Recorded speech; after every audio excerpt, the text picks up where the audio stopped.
17 years old, full of life, heading out with friends on a cold January night in 1969. What David Milgaard didn't know was that he would never make it home. What followed was a nightmare, a wrongful conviction, 23 years stolen behind prison walls, and a fight that changed Canadian justice forever. Tonight, we take you through the rise and collapse of one of Canada's most infamous wrongful convictions. A story of injustice, DNA redemption, and a $10 million apology that came far too late. But before we get to the DNA tests, the courtroom apologies, and the music that immortalized his ordeal, we need to go back to a snow-covered alley in Saskatoon, 1969, where the brutal murder of a young nurse, Gail Miller, would spark a chain of events that destroyed a teenager's life. January 31, 1969. Gail Miller, just 20 years old, is found dead in the snow. She had been attacked and left to die only a few blocks from her home. The city was horrified. Police, under pressure to find answers fast, began searching for suspects. And it didn't take long before the finger pointed to a teenage drifter, David Milgaard.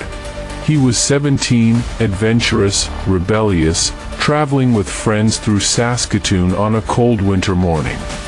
Milgaard had no violent past, but rumors spread among his friends. Some of them, under police pressure, claimed David had confessed. Others contradicted themselves. But to investigators, it was enough. David Milgaard was arrested and charged with murder. In court, there was no physical evidence, no forensic proof linking him to Gail Miller's death. What prosecutors relied on were shaky witness testimonies and a narrative that painted Milgaard as a dangerous drifter. The jury deliberated, and in 1970, David Milgaard, still a teenager, was found guilty of murder. He was sentenced to life in prison. His mother wept. His family begged for appeals. But the justice system had spoken. David was sent away, for a crime he did not commit. And while David sat in a prison cell, the real killer remained free. For over 2 decades. Stories like this remind us how fragile freedom is, and how easily justice can fail. If you believe these stories must be told and remembered, take a second to subscribe. Together, we can keep shining light on truths that the world too often forgets. Convicted at 17. Sentenced to life. For David Milgaard, the next 23 years would not be measured by birthdays or milestones, but by prison counts, metal bars, and the endless echo of doors slamming shut. He entered as a teenager. He would leave as a middle-aged man. Inside, Milgaard faced constant threats. Prison was violent, unforgiving, and isolating. Inmates taunted him as a killer, guards treated him with suspicion, and every appeal that failed made freedom feel more impossible. Still, he refused to confess to something he didn't do. Time and again, parole boards offered him a deal: admit guilt, show remorse, and maybe we'll release you early. David's answer never changed. He said, "I didn't kill Gail Miller. I can't admit to something I never did." His integrity became his prison sentence. But outside the prison walls, someone was fighting, relentlessly. His mother, Joyce Milgaard, refused to give up on her son. She knew David was innocent, and she was determined to prove it.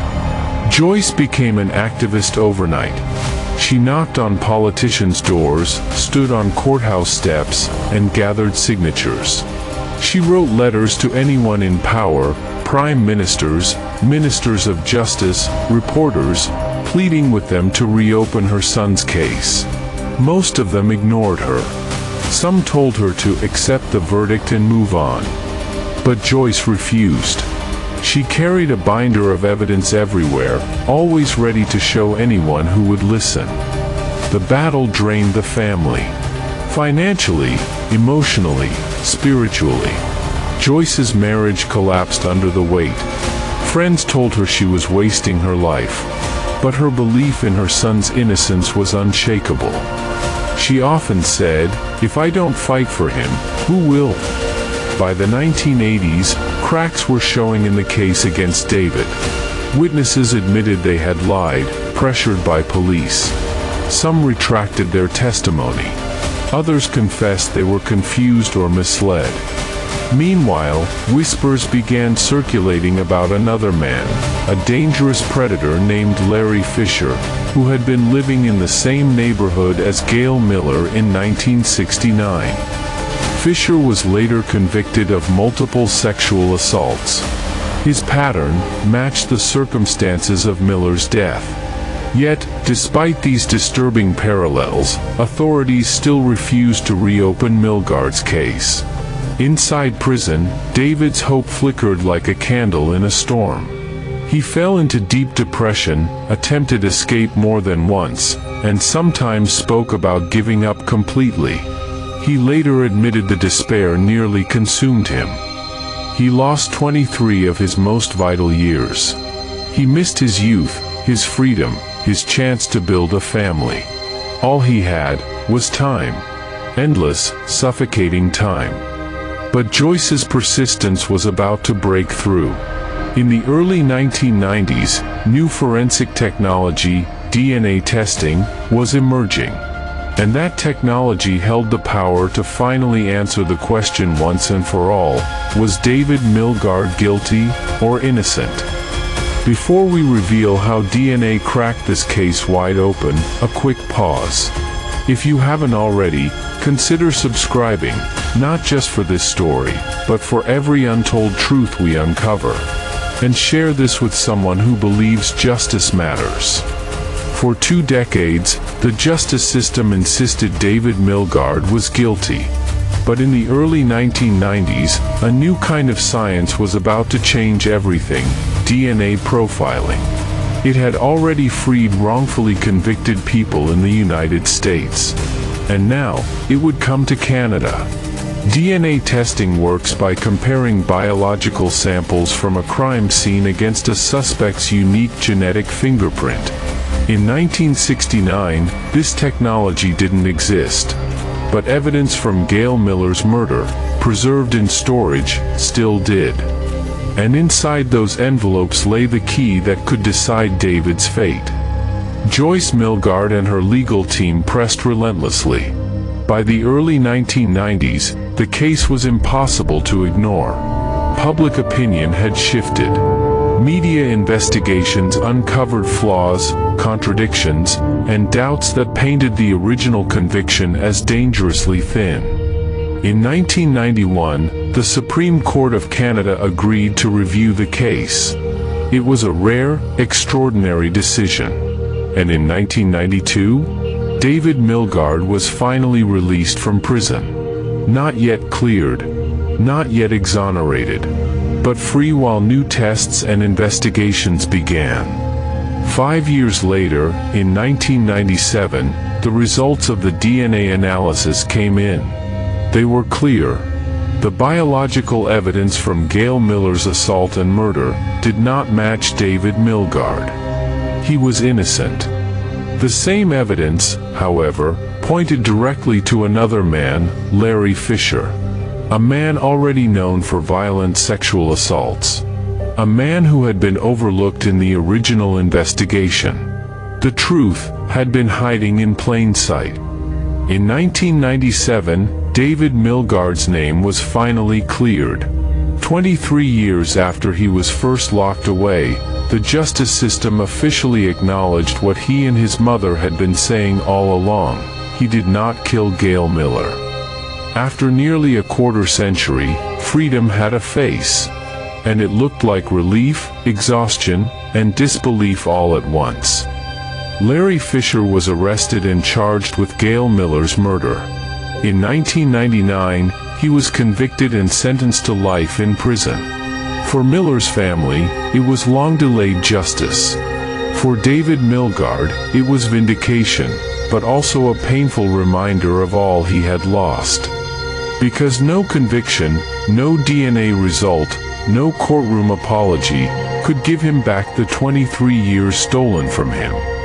But the story didn't end there. Because what do you give a man who lost almost half his life to a wrongful conviction?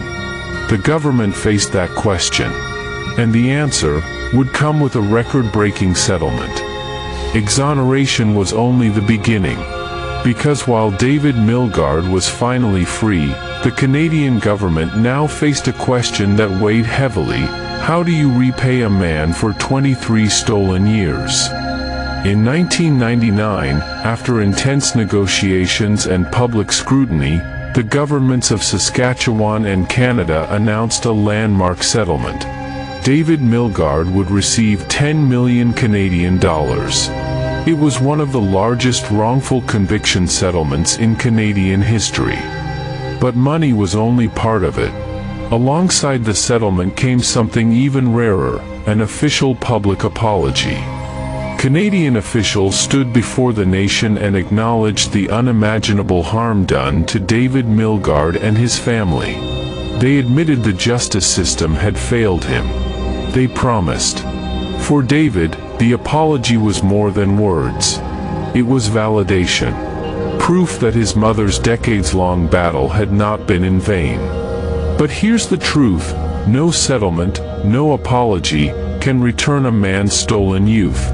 23 years meant birthdays missed, opportunities gone, friendships lost. It meant stepping out into a world transformed, where technology, culture, and life itself had moved on without him.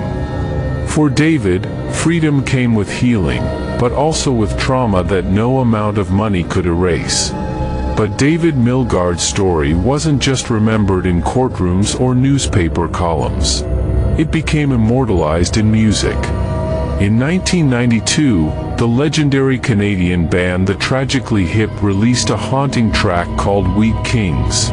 The song told the story of David Milgaard's wrongful conviction, capturing his isolation, injustice, and resilience. It became an anthem, not just of his ordeal, but of the need to question authority, to fight for truth, to demand justice. For many Canadians, Weak Kings was their first introduction to Milgaard's plight. It wasn't just a song, it was a call to conscience. The Tragically Hip's tribute elevated Milgaard's story into the cultural fabric of Canada. Concertgoers sang along to his name. Activists pointed to his case as proof that the system could destroy lives if left unchecked. And for David himself, it was proof that people cared, that his suffering had meaning, that it resonated far beyond court documents. David Milgaard had become more than a man wrongfully convicted. He had become a symbol. But symbols come with a burden. And for David, freedom was not the end of his journey. Because even after exoneration, he carried scars and a new mission. He would spend his life fighting to ensure no one else endured what he had. His story was only beginning. If you're with us so far, take a moment right now to subscribe. Every share, every comment, every new subscriber helps bring more eyes to stories of justice, resilience, and truth. And when you share this video, you're not just supporting a channel, you're keeping alive the memory of. Imagine waking up one day to freedom, after 23 years behind bars. The world has changed, and you must relearn everything: how to work, how to trust, even how to dream. This was David Milgaard's new reality in 1992. In 1969, David was a teenager. In 1992, he was 39 years old. Entire decades had vanished. Technology, fashion, even language had evolved without him. Simple things were overwhelming.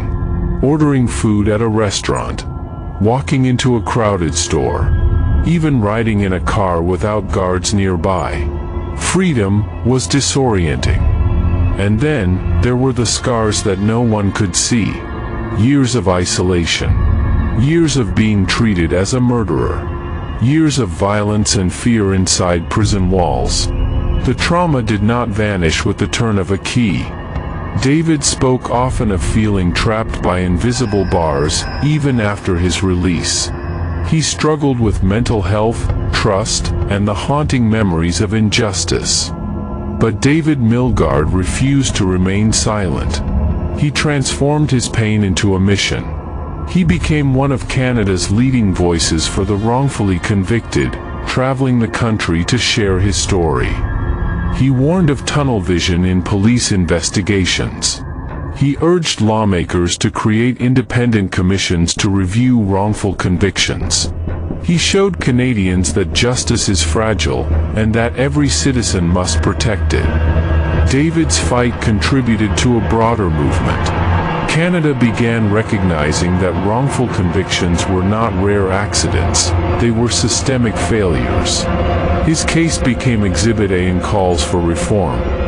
And David's courage helped pave the way for change.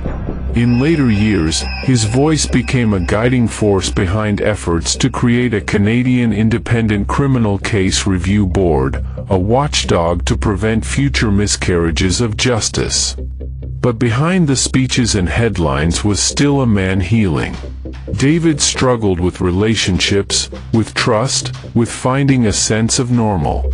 Some days were victories, others setbacks. But always, he pressed forward, reminding Canadians that the price of silence is too high. He never forgot those still trapped in cells for crimes they didn't commit.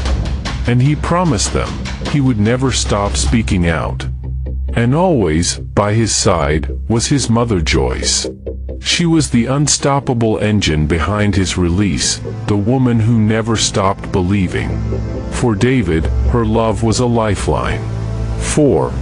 Together, they turned despair into action. Their story inspired families of other prisoners to speak up, to question, to fight. But David's journey wasn't over. His advocacy would grow louder, reaching international stages. Yet his life remained a fragile balance of triumphs, challenges, and the weight of lost time. And in the years ahead, tragedy and legacy would intertwine. If stories like David's matter to you, don't forget to like this video, share it, and subscribe. Every time you do, you're helping us amplify voices fighting for justice, and keeping alive the memory of people who changed the system with their courage. By the 2000s and 2010s, David Milgaard had become more than a man freed from prison. He had become a moral compass.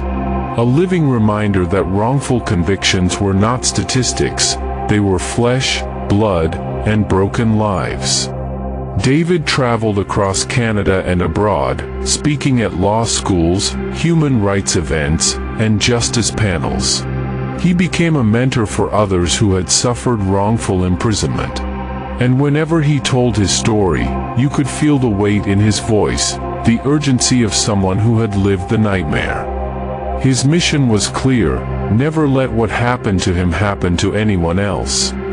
David's case was a driving force behind Canada's push for a Criminal Cases Review Commission, an independent body to investigate wrongful convictions.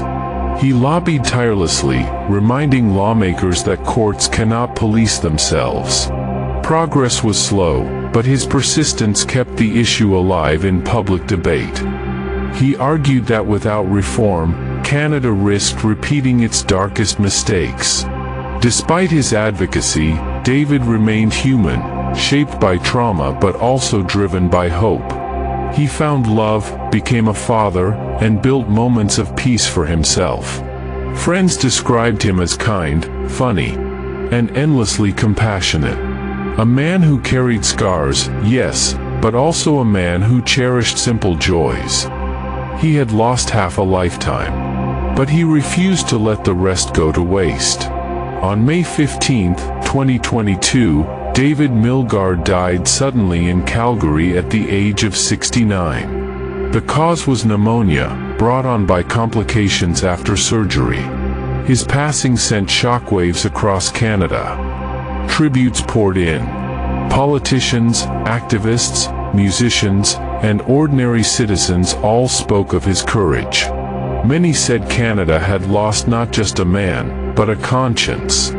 Prime Minister Justin Trudeau called his death a tragedy, praising David's relentless advocacy. Legal experts said his legacy would live on in every case review, every discussion of justice reform.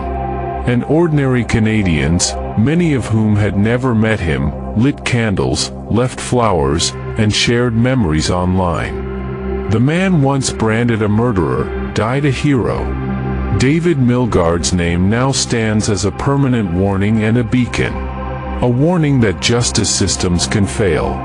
A beacon that voices, persistence, and truth can prevail. His life was both tragedy and triumph, a story of what can happen when human beings refuse to surrender. Even in death, his voice echoes through Canadian courtrooms, classrooms, and concert halls, where the haunting chords of Weak Kings still remind listeners of the boy who lost his youth, but found his legacy. But perhaps David's greatest gift is not in what he suffered, but in what he left behind. Because his story continues to shape laws, inspire activists, and remind us that justice demands vigilance. And in our final chapter, we explore the lessons of his life, and the urgent call it leaves for all of us. If David Milgaard's journey has moved you, make sure you're subscribed and share this story. The more people know his name, the harder it becomes for injustice to hide. Together, we can make sure what happened to him never happens again. David Milgaard's story is not just Canadian history, it is human history. A story of how fragile justice can be, and how powerful truth becomes when people refuse to give up. First, wrongful convictions are not rare accidents. They are the result of pressure, tunnel vision, and human error. David's case proves that even in modern democracies, innocent lives can be destroyed by flawed investigations. Second, one voice can make all the difference. Without Joyce Milgaard's tireless fight, her son might still have died in prison. Her devotion is a reminder that advocacy is not optional, it is essential. And third, reform is never finished. David's mission for a Criminal Cases Review Commission is still alive today. His story forces us to ask, how many more Davids are waiting? Though this is a Canadian story, it speaks to audiences everywhere. In the United States, in the UK, across the globe, wrongful convictions are a silent epidemic. DNA exonerations have freed thousands. And behind every one of them is a David Milgaard, someone who lost years, family, freedom. This is not just his fight, it is ours. David Milgaard never stopped smiling, even when speaking of his pain. He believed the human spirit could rise above cruelty. He believed that telling his story might spare another. And in that, he succeeded. His legacy lives in every student who learns his name, every activist who shares his case, every reformer who refuses to accept that wrongful convictions are inevitable. His life teaches us that truth matters, that freedom is fragile, and that justice must always be defended. If David's story has touched you, I ask you to do one thing right now: subscribe, share this video, and help us tell more stories of justice, survival, and hope. Every view, every click, every comment ensures that stories like his are not buried, but remembered, taught, and used to fuel change. Because somewhere, right now, there is another David Milgaard. And together, we can make sure his voice is heard before it's too late. This was the life of David Milgaard. A boy lost. A man vindicated. A voice that still speaks. May we never forget him.